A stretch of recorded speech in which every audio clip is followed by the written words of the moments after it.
Saya Hana, anaknya Sanwani. Saya di sini mewakili lembaga Warkop, itu lembaga yang anak-anaknya Warkop semua. Saya mau ngomong tentang Warkop, mungkin udah banyak kenal, dengar kasetnya, nonton filmnya, tapi kita mau mundur sedikit. Seperti apa sih mereka dulunya, sejarahnya. Kalau lihat personilnya, mungkin yang 3 udah hafal. Sini ada Nanu Mulyono, dia sudah meninggal. Usianya masih muda waktu itu, dia sakit ginjal dan komplikasi. Rudy Badil itu sekarang dia di Kompas di bagian redaksinya.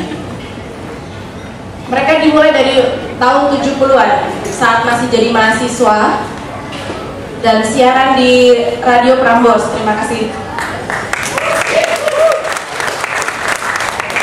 Waktu itu mereka masih berempat sama Om Nano. Masuk ke tahun 80-an saat mereka awal-awal bikin film, itu bisa dibilang masa jayanya mereka.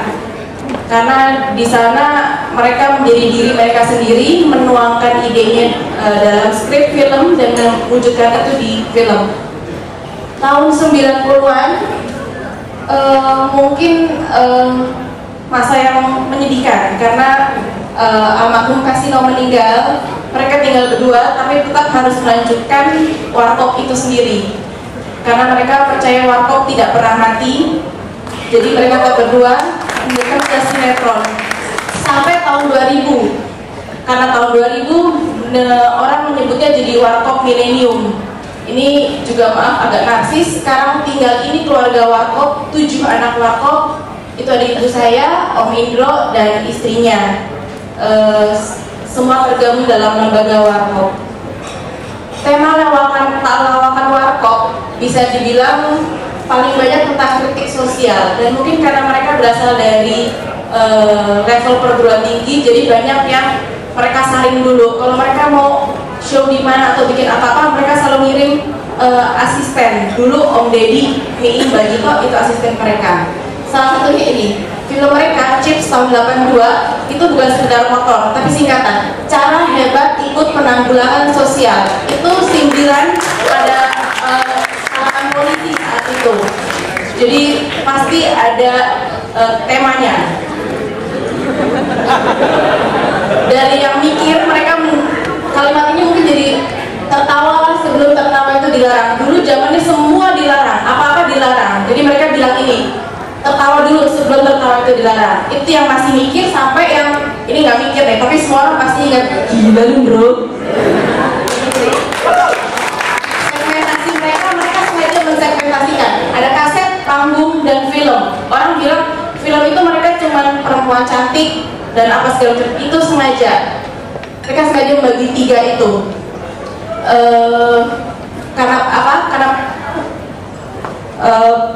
pendengar mereka, penonton mereka beda-beda. Seperti ini, kaset itu mungkin nggak semua orang bisa beli kaset saat itu. Mungkin ada yang menengah ke atas. Jadi orang yang lumayan pintar itu hanya punya kaset dan bisa mendengarkan. Karena juga ada temanya. Kalau panggung itu bisa dibilang the real Warkop, karena mereka bisa melucu, semua orang bisa menangkap sesuai dengan audiensnya. Jadi misalnya mereka ada di Palembang, lawakannya mungkin seputar Palembang. Jadi realnya mereka di situ, pakai otak lah. Gitu. Kalau film, ini saya scan dari koran.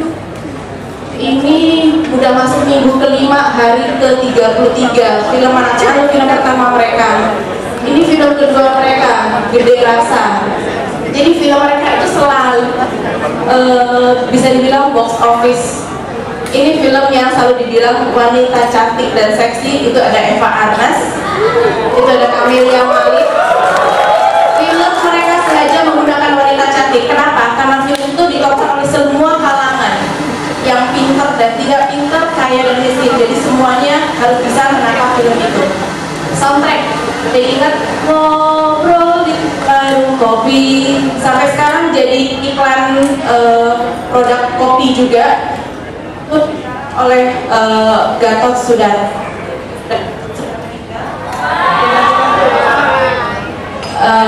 lagu. Kenapa parodi itu baru zaman sekarang? Parodi itu udah dari dulu. Lagu Kidung